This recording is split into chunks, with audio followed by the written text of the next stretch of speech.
O momento atual do Brasil, ele lembra, mal comparando assim, duas situações recentes aí da economia mundial. A primeira, a União Soviética pós-Glasnost. E segundo, a Venezuela do Maduro. O que ambas têm em comum? Você tinha um modelo, no caso da União Soviética e no caso do Brasil, um modelo autoritário. Esse modelo autoritário cede espaço a uma redemocratização. Essa redemocratização na União Soviética foi caótica. No Brasil, teve alguns períodos de racionalidade, mas não se consolida a democracia. Você tem um período de caos que acaba gerando, agora com o Bolsonaro, que se transforma no nosso Boris Yeltsin.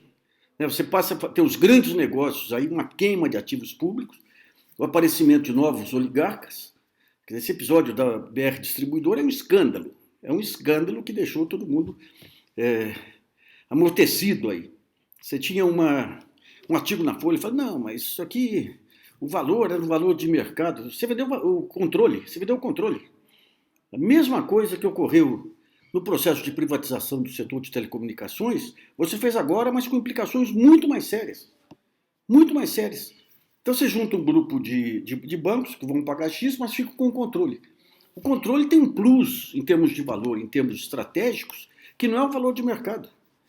Então, quando o Daniel Dantas também, nessa aí do Opportunity, né, na privatização do setor de telecomunicações, é a mesma coisa. Às vezes o cara com um valor mínimo, mas ele tinha feito a articulação, ficava com o controle. E o controle permitia toda sorte de tacadas. Pessoal, vamos pegar o que aconteceu com a Telemar. 4 grupos lá se aliaram para comprar a Telemar. Acho que era o Lema, era o Andrade Gutierrez, eram 4 grupos lá, não me lembro todos eles agora. Esses 4 grupos, o que eles fizeram durante alguns anos foi rapelar a empresa. Montaram um negócio que nem portais, que nem cabos de linha. Eu lembro que você tinha lá na época um site que fazia homes aí de empresas, uma coisa pequena, que era negociado por milhões em cima desse jogo de tirar dinheiro da grande empresa para os sócios. Agora entregam a BR Distribuidora.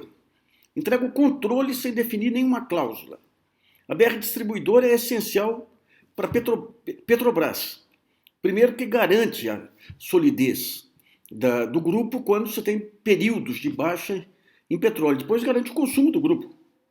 Então a Petrobras tem as refinarias, que vão para o vinagre agora. Vai ficar com poucas refinarias, fica com a prospecção e a distribuição, perde o controle da distribuição. Isso é um negócio... É tipo oligarca russo, efetivamente. E o segundo ponto é o desmanche da economia e da parte social. Né? O que o Guedes está fazendo é um desmanche total. Essa questão aí de derrubar todas as redes de proteção social, todas as formas de participação, de arrebentar com saúde pública, com educação. Você vai ter, daqui a algum tempo você vai ter aqui, vai ser a selvageria solta. Já está hoje, com esses 13 milhões de desempregados. Então, digamos, todo esse conjunto de medidas vai impactar por anos, vai impactar os nossos filhos. E o que você percebe é uma insensibilidade absoluta. A imprensa já gastou tudo que tinha lá com o impeachment, com o antipetismo. Lá não tem mais fôlego para mais nada. A gente está numa contagem regressiva, efetivamente, uma contagem regressiva aí para os jornais. Não vai ficar um de pé. O que vai ficar de pé? Por enquanto, as redes sociais com essas bolhas que não criam um pensamento organizado. A mídia, com todas as manipulações, e em alguns momentos relevantes, ela mantinha um mínimo de coesão em torno de alguns valores e princípios.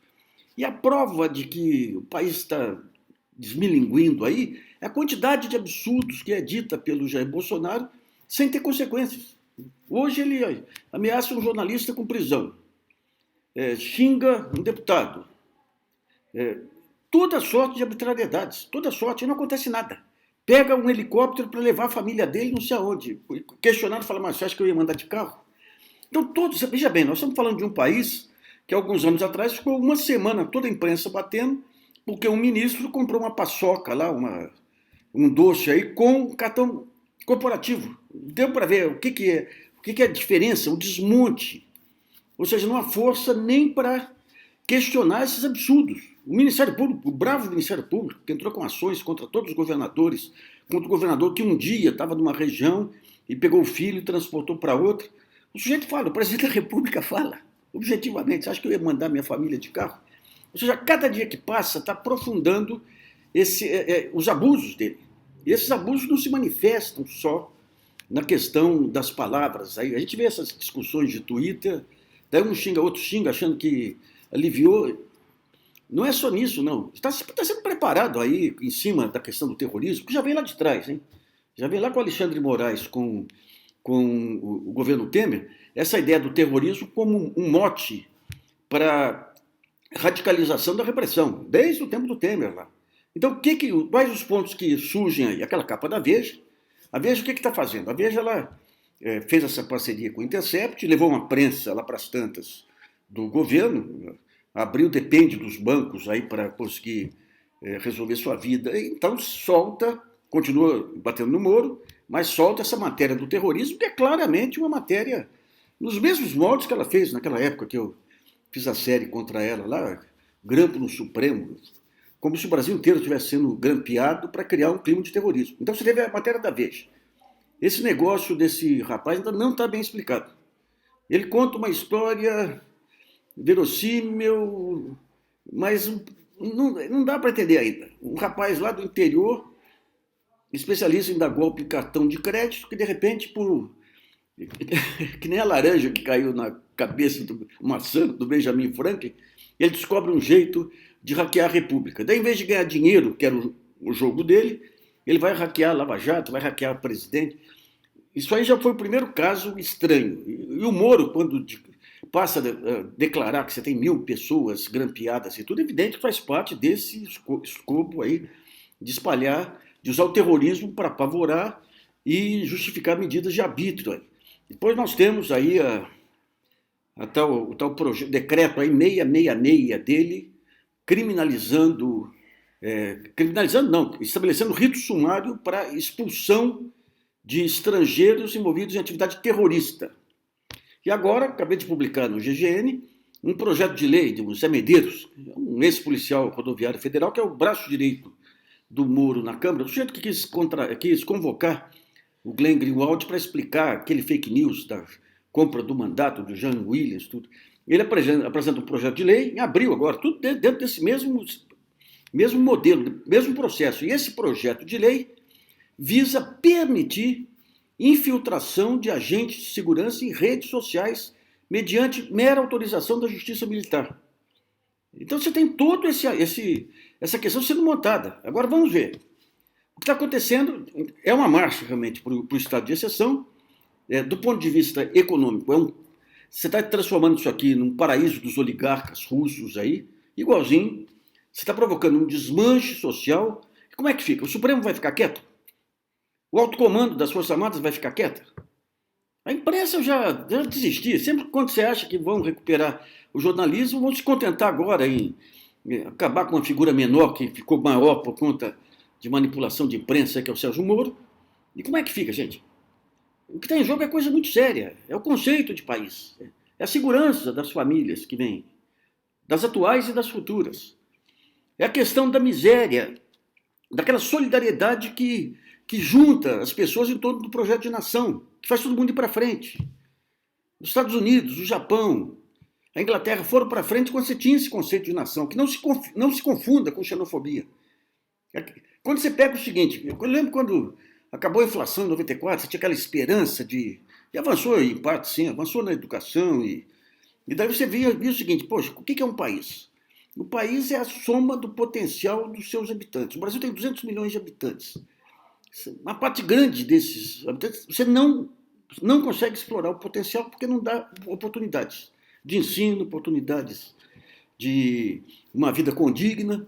Então, digamos, para quem não tem a empatia da solidariedade com as pessoas, que é o que devia vigorar, pelo menos a questão do bem geral de todos. Eu fui agora numa oficina, tinha um rapaz lá, fez um belo serviço, rapidinho, negro, obviamente. Se tivesse tido uma chance, esse sujeito podia ser um engenheiro, podia ser um cara formado no instituto federal, no Instituto Técnico. Então, digamos, tudo isso que vira depois massa de manobra para as organizações criminosas, vira morador de rua, vira pedinte de semáforo, é potencial jogado fora. É potencial jogado fora. E quando você mata o conceito de solidariedade, você mata o conceito de nação. E sem conceito de nação, para que serve Forças Armadas? Para quê? Nós estamos virando, como já foi dito lá por comentaristas nossos, um território que nem Porto Rico. Para quem interessa Forças Armadas? Chama Quinta Frota, chama lá o que for. Então, digamos, quando você desmancha o conceito de nação, vai embora Supremo, vai embora Congresso, vai embora Forças Armadas, vai embora Ministério Público. Você fica um território livre aqui, selvagem. Selvagem. Então, olha, hoje esse conjunto de declarações estapafúrdias do Bolsonaro não é apenas a curiosidade, a mitologia. Mostra realmente que ele está senhor de si, percebendo que não tem quem... Veja bem, gente, um cara que era o último estágio de parlamentar no Congresso, o cara mais apagado. Você vê o que quando você desmancha o país... Não estamos falando de um gênio, não.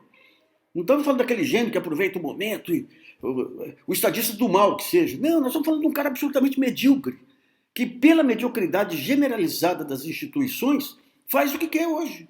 Está às vésperas aí de instituir um novo regime político, um novo regime jurídico no país. Gente, não tem essa história.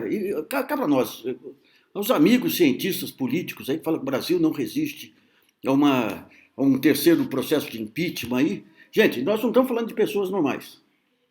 Sabe, o Collor, eu fui o cara que mais foi atacado pelo Collor na época, lá quando começou a campanha do impeachment, eu pulei fora, porque era golpe. Era golpe. Com a Dilma, a mesma coisa. O Bolsonaro não faz parte do sistema político normal. O Bolsonaro, ele está aí para destruir o sistema político, destruir a democracia, destruir os direitos. Então, como dar um tratamento equânime a ele em relação aos demais? Tem que começar a pensar seriamente, tem que pensar, as instituições têm que acordar. Tem responsabilidade. Hoje eu peguei um caso comovente aí que publicamos lá no GGN, um defensor público foi defender um morador de rua que foi preso porque a polícia avançou sobre um colega dele, morador de rua também, e ele, para impedir que o colega fosse espancado, chutou a viatura para poder desviar. Guarda Civil Municipal, aliás, um grande erro. Um grande erro, aí foi do Haddad, que eu respeito em muitas coisas lá, quando militarizou a Guarda Civil Municipal também. Não devia ter feito isso. Então, o que fez o sujeito? Ele deu um pontapé na viatura para proteger o amigo. Condenado a 7 meses de prisão. E hoje, ou ontem, essa semana, o defensor público foi lá, fez a defesa dele, e o procurador retirou a acusação que um colega dele tinha feito, dizendo que era um absurdo a criminalização de morador de rua. Então, digamos, você tem assomos de solidariedade que estão espocando aí. Estava vendo agora aqui a torcida do Atlético, um vendedor de cerveja aí com camisa do Cruzeiro, que a polícia vem, tira todo o estoque dele e os atleticanos se cotizam para devolver para ele os recursos e comemoram com felicidade a solidariedade. Nós temos solidariedade. Ela está embotada aí pelo fato das instituições não terem cumprido, terem tergiversado na defesa da democracia. Tergiversado, sabe? O momento não permite mais se tergiversar, gente. É a destruição. Essa destruição não tem retorno depois. A reconstrução vai levar anos. Seus filhos e netos vão sofrer anos aí por conta da pusilanimidade do momento. Tem que pensar bem aí, o que resta aí. O que resta não. Você tem um Brasil pulsante, aí um Brasil que provoca emoções, e não emoções de ódio, que nessa turma fez, você apossar dos símbolos nacionais.